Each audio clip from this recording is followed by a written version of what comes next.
Assalamualaikum warahmatullahi wabarakatuh. Perkenalkan, nama saya Rosida dengan NIM H0123046 dari kelas E Program Studi Pendidikan Bahasa Inggris. Di sini saya akan menjelaskan mind mapping mengenai konsep kurikulum merdeka dan pembelajaran mendalam. Tujuan dari mind mapping ini untuk mempermudah kita memahami hubungan antara ketiga konsep dalam proses pendidikan. Baik, saya akan menjelaskan mengenai konsep kurikulum. Bisa dilihat di sini ada pengertian, yaitu rencana pembelajaran, pedoman kegiatan belajar, dan tujuan materi, metode evaluasi.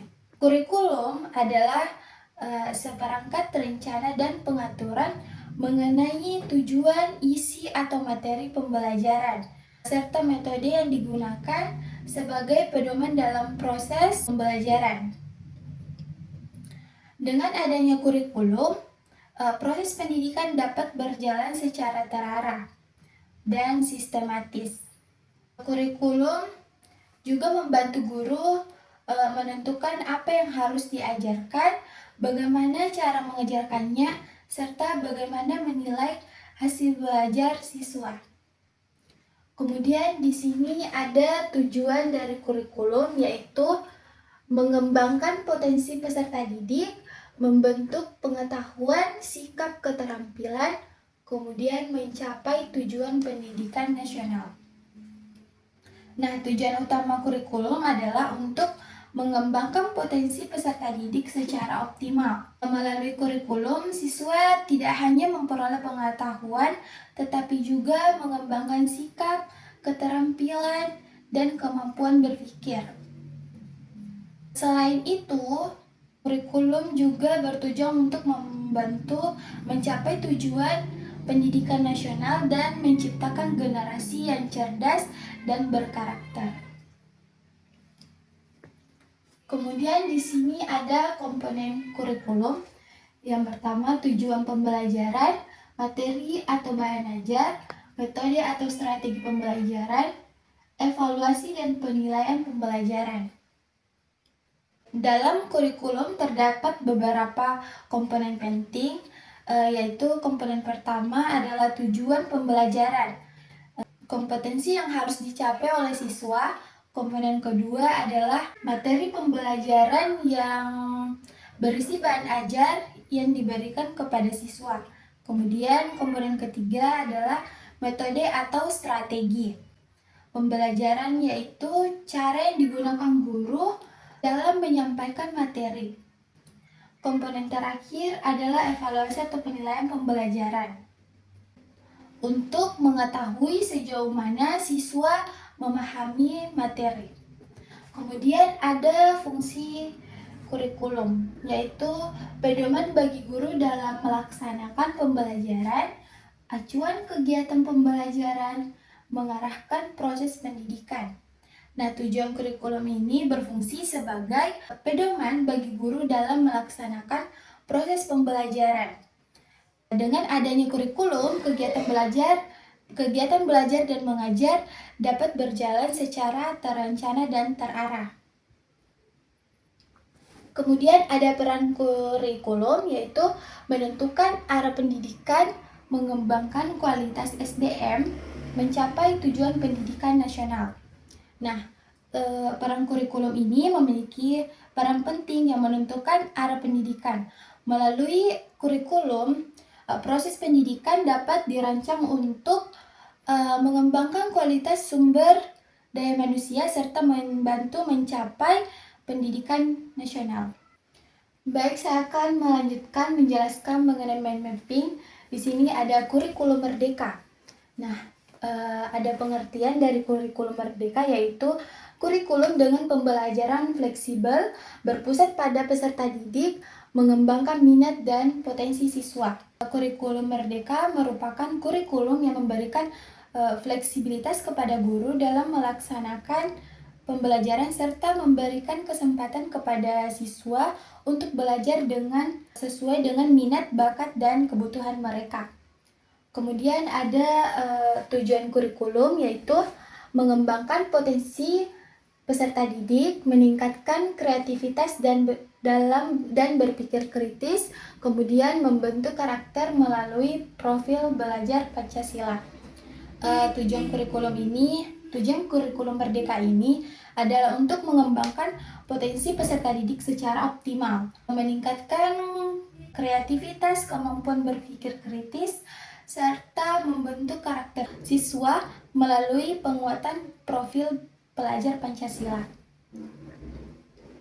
Baik, kemudian di sini ada karakteristik dari kurikulum Merdeka, yaitu pembelajaran berpusat pada siswa, materi esensial dan sederhana, pembelajaran berbasis proyek.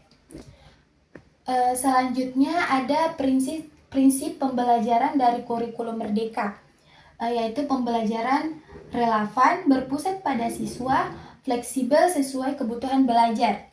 Nah, dalam kurikulum Merdeka, pembelajaran bersifat relevan dengan kehidupan siswa, berpusat pada peserta didik, dan fleksibel sehingga guru dapat menyesuaikan metode pembelajaran dengan kebutuhan siswa. Kemudian ada profil pelajar Pancasila, yaitu beriman dan berakhlak mulia, berkebinekaan global, kemudian gotong royong, mandiri, menalar kritis, serta kreatif. Baik, itu saja penjelasan saya mengenai kurikulum Merdeka. Baik, saya akan melanjutkan. Di sini saya akan menjelaskan mind mapping pembelajaran mendalam. Di sini ada pengertian dari pembelajaran mendalam, yaitu proses memahami materi secara mendalam, kemudian tidak hanya menghafal konsep, kemudian menghubungkan pengetahuan dengan kehidupan nyata. Pembelajaran mendalam merupakan proses belajar yang menekankan pada pemahaman konsep secara mendalam. Bukan hanya sekedar menghafal informasi, siswa didorong untuk memahami materi, menghubungkan pengetahuan dengan pengalaman, serta menerapkannya dalam kehidupan nyata. Kemudian ada tujuan dari pembelajaran mendalam, yaitu meningkatkan pemahaman konsep, kemudian mengembangkan berpikir kritis, kemudian mendorong kemampuan memecahkan masalah. Nah, tujuan dari pembelajaran mendalam ini adalah untuk meningkatkan pemahaman konsep siswa, mengembangkan kemampuan berpikir, serta membantu siswa memecahkan masalah dalam berbagai situasi. Kemudian ada karakteristik pembelajaran mendalam, yaitu siswa aktif dalam pembelajaran, menganalisis dan refleksi, kemudian menghubungkan materi dengan pengalaman nyata. Nah, pada karakteristik pembelajaran mendalam ini, siswa dapat memproses belajar dengan adanya diskusi dan analisis, serta materi pembelajaran dikaitkan dengan kehidupan nyata. Kemudian ada strategi pembelajaran, yaitu diskusi kelompok dan problem based learning, kemudian analisis dan refleksi. Strategi pembelajaran dalam pembelajaran mendalam ini dapat digunakan antara lain untuk diskusi kelompok, problem based learning atau pembelajaran berbasis masalah, serta pembelajaran berbasis proyek. Kemudian ada manfaat dari pembelajaran mendalam, yaitu pemahaman lebih kuat, meningkatkan kemampuan berpikir tingkat tinggi, kemudian pengetahuan dapat diterapkan dalam kehidupan. Manfaat pembelajaran mendalam ini adalah membantu siswa untuk memahami materi secara lebih kuat, kemudian meningkatkan kemampuan berpikir kritis tingkat tinggi, serta membantu siswa menerapkan pengetahuan dalam kehidupan sehari-hari. Itu saja penjelasan saya mengenai konsep kurikulum Merdeka, dan pembelajaran mendalam. Berdasarkan mind mapping yang telah saya buat ini. Terima kasih. Wassalamualaikum warahmatullahi wabarakatuh.